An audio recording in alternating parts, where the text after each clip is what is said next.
In today's show, the road to round 2. Well, I think all clubs and all coaches want the players to be coaches themselves on the ground. Wear a fly on the wall during coronavirus testing and find out what it's like to switch teal for tricolours. Hi everyone and welcome to the Optus Crows Show. I'm Alana Smith. Well, the coronavirus pandemic has forced all AFL clubs to adjust their traditional coaching and training methods. But with the return of games not too far away, we caught up with midfield coach Mick Godden to see how the Crows are adapting to the changes.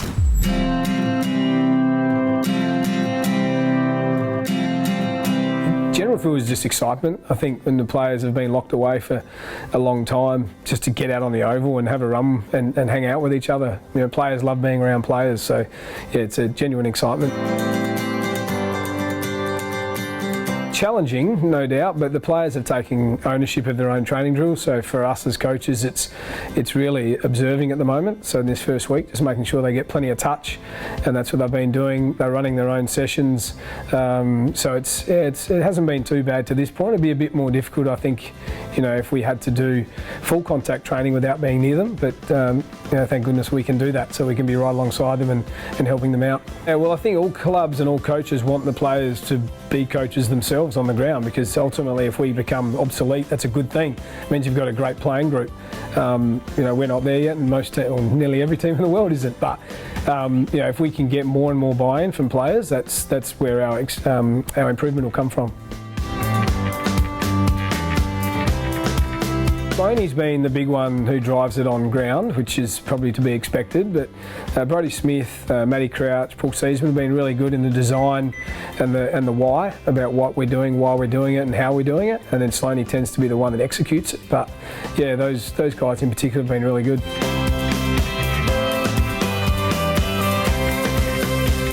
Getting back to the fundamentals of what contest looks like for us, how do we compete, how do we set up our competition areas, so whether it's an aerial, whether it's a ground ball, what we do around that to support the ball carrier, those sorts of things that we've trained heavily in the pre-season and we haven't been able to do for 8 weeks. So for those guys, that'll be a bit of a wake-up call.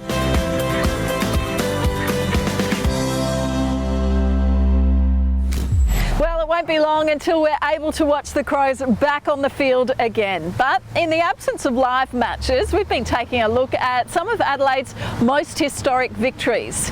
Today, we're taking you back to the 2012 semi-final. It was a do-or-die clash against Fremantle at Amy Stadium. The Crows were down by 13 points at half-time, but they fought back to claim the win thanks to a standout performance from Taylor Walker. Dennis, I don't know about you, as we welcome you to Amy Stadium for the semi-final, I've got a feeling it's going to be close. On a Friday night in Adelaide. Sudden death final, this one. I remember the first half we didn't play too well. So Ibbotson kicks the goal. So the Dockers get their 7th and they skip further away here. The big Texan kicked a goal just on half-time, which fired us up a little bit going into the break. Walker wants it longer, kick goes in that direction. Nervous time for Silvani. Silvani is only about 30 metres out from goal, but Walker needs to kick accurately, and he has! Oh, what a lifter for the home team! He just had a presence about him, and I suppose he still does now. He just commands a footy, and I suppose you look back over time and all the great forwards do, and probably the big mullet flapping around back in those days as well. He drew your attention and genuinely finished off the work. It was a beautiful set shot on goal and rewarded himself. Coming into the night, 21-6 against them. Has he got a 4th tonight? You betcha. And they get a bit of breathing space on the back of Tex. Decides to go long. Walker. Oh, he's a colossus. He's kicked 5. He's been a handful. He's been the difference. I remember Radar and Dougie were pretty flat at half-time and sort of gave the boys a bit of a rev up and responded. And yeah, because of the year we'd had, we didn't really want to go out in straight sets. So I suppose when it gets to finals, you know you're playing quality sides, but we'd done a lot of good work throughout the course of the year to put ourselves in a position to give ourselves a double chance. And yeah, lucky enough, we found a way to get it done. It's a remarkable effort by Brendan Sanderson in his first season. There's not a big crowd, but they are going to roar in a moment. It's been a great comeback. They're on their way to the prelim.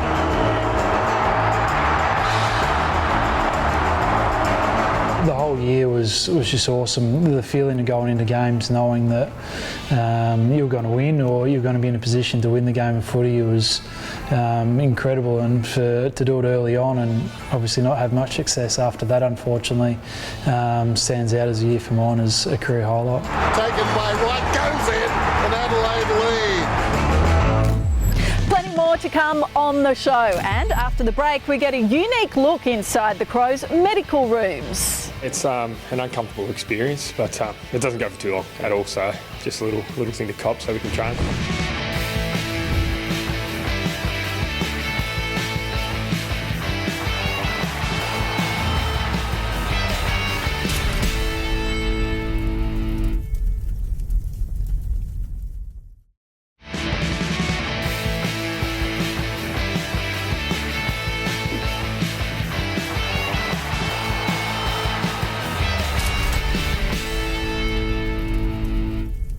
Welcome back, I'm Mark Bickley.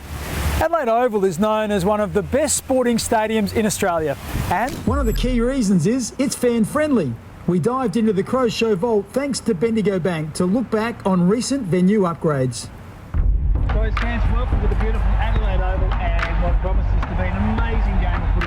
Stadiums all around the world are getting makeovers and being built new from scratch.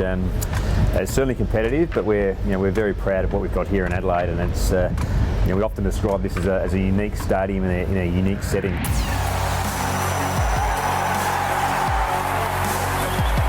In terms of facilities, our new LED ribbon board and lighting project, which we put in place at the end of last year in conjunction with both AFL clubs here in Adelaide and cricket as well. It gives a great opportunity from an activation point of view, team entries onto the Oval, how they can be now changed to really give some anticipation, excitement.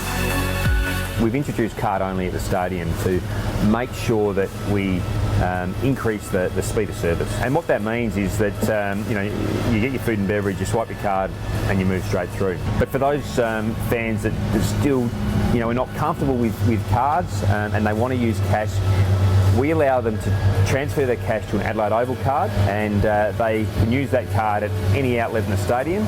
And then at the end of the day, they can actually take that card back to an exchange point and redeem what is left on that card for cash. To improve Adelaide Oval, I'd probably make it a little bit larger. Build a grandstand around the hill. I know that might not be too popular, but more seats. Make it back to cash. Have all seating undercover. I still think we're the loudest stadium in Australia, and we're certainly the most unique. The crowd get excited, and Wright bounces it through for his third. With the restart of the 2020 season not too far away, stay up to date with all the latest Crows news at afc.com.au. Make sure you stay connected with the club via the Crows social media accounts on Facebook, Twitter and Instagram. And for even more footy stories, head to @TheCrowsShow on Twitter.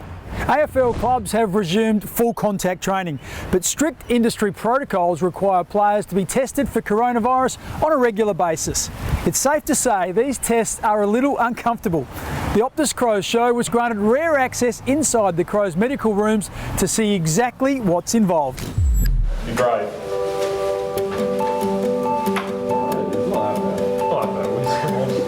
It's an uncomfortable experience, but it doesn't go for too long at all, so just a little thing to cop so we can train. Going right down your throat and right up your nose. I don't know whether there's much up in my head, but it goes right up there, that's for sure. It feels like a pen or something's going deep in your nose and just gets everything, and it's very irritating.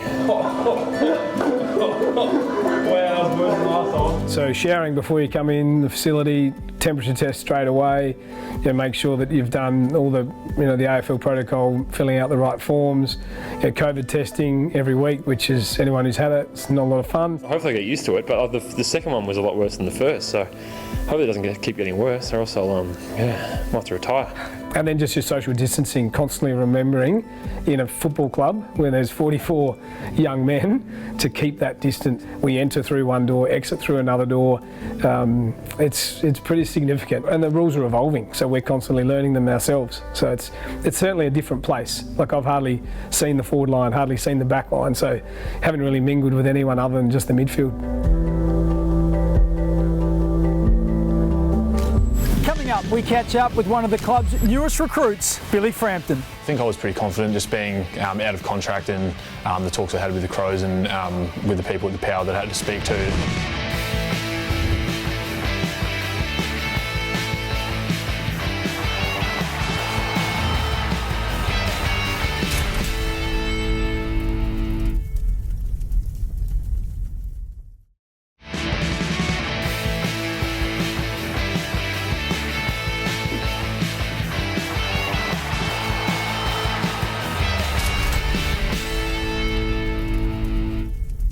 Well, last year, Billy Frampton became the first player to join the Crows from Port Adelaide in over a decade. It's been a successful switch so far, with Frampton selected to play in just his 4th AFL game in the opening round against the Swans. We caught up with the 23-year-old to see how he's settling in at Westlakes.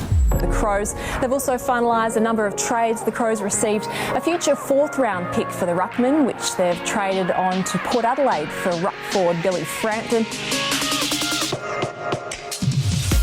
I think I was pretty confident just being out of contract and the talks I had with the Crows and with the people at the Power that I had to speak to. It seemed like it was going to be pretty easy to get done by the end of the trade period, so I was always reasonably comfortable and got there in the end. It's like almost makes you grin and laugh. I reckon we'd love you being part of this team. You were a part of the standard, but when you tried to do that, boy, I made you become part of the bubble, right? So I had, Nixie say a few words, which was always nice. Obviously, someone I've known for a long time who's seen my journey from start to here, and also Lynchy as well has been a huge person for me and role model as well. To have to say, the words that he said for me were really nice and something that you take away with you and you think about for in years to come, I'm sure. So it was definitely a big moment.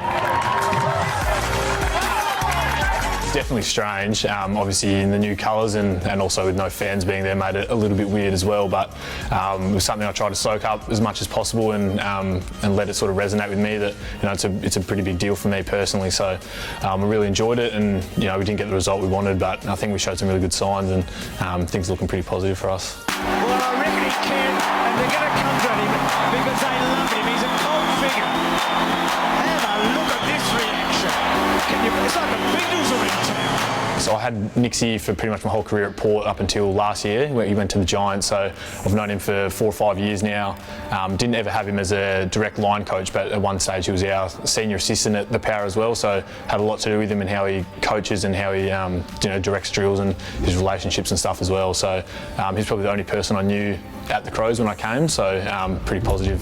It's a positive that being the coach, I suppose. So it's been really good with him so far.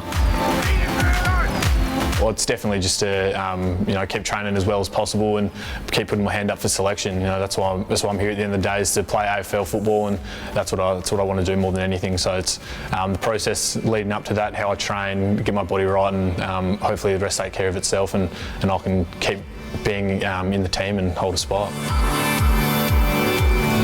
It's been another big week on the training track for the Crows players as they gear up to play their first match in over 2 months. Thanks to Flight Centre, let's fly around social media to see what the boys have been sharing with their followers.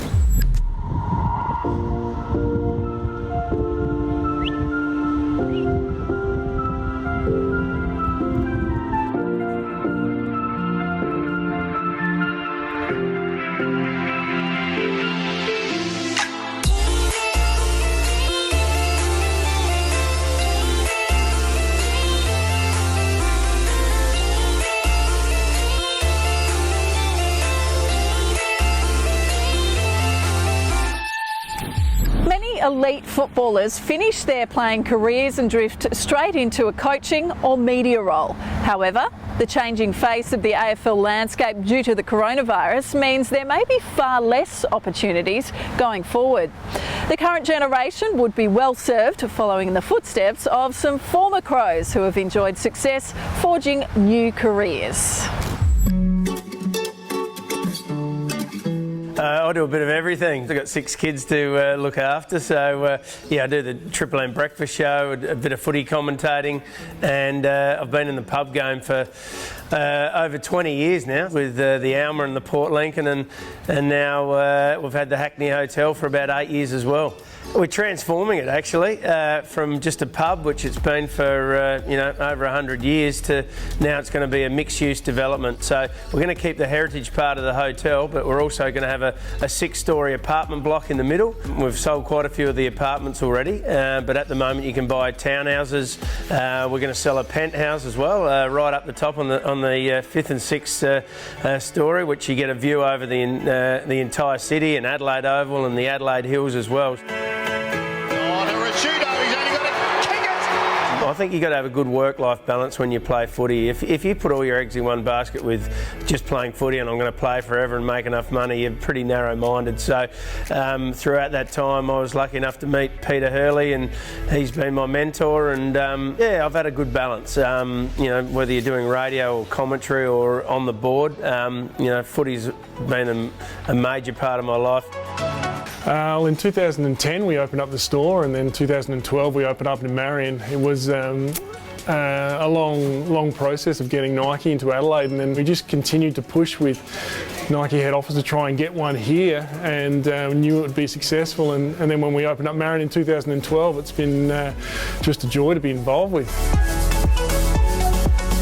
When you are playing, it's just so stressful when you're playing that to be able to focus on performance week in, week out, and to meet the expectations of not only coaching staff, friends, family, and now intensified by 20 million with social media. So whatever you're passionate about outside of football, that's the direction to try and follow and really invest into it and get that life balance by doing that. Coming up, we hear from Crows coach Matthew Nicks. The biggest difference between Sydney and Adelaide from a non-football point of view, that's a good one.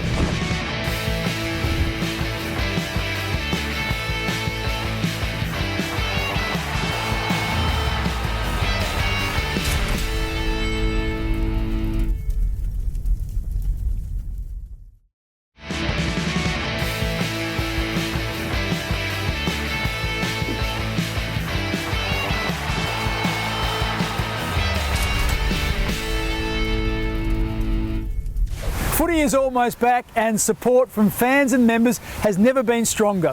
Thanks to Optus, we've scrolled through social media to find a couple who recently celebrated their special day with a familiar tune.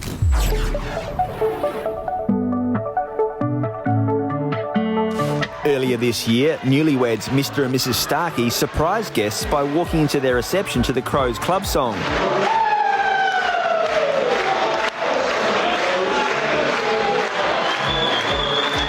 And some Adelaide supporters have taken to Twitter to share their membership pledges, demonstrating that the Crows family will always stick together during challenging times. Now it's time for Crows coach Matthew Nicks to answer a question from a fan thanks to Thomas Farms. And this week's question is, what's the biggest non-football difference between living in Adelaide and Sydney? The biggest difference between Sydney and Adelaide from a non-football point of view, that's a good one. I'd say it's the traffic, really. You can pretty much go from anywhere in 20 minutes in Adelaide and get to where you're going. Sydney's a little different. You just never know exactly how long it's going to take you to get anywhere, and that's why Adelaide's God's country. Thanks for joining us. Before we go, a reminder to stay up to date with all the latest Crows news on afc.com.au. And don't forget to follow the club on Facebook, Instagram and Twitter. Have a great day, and we'll see you next weekend on 7. Bye for now.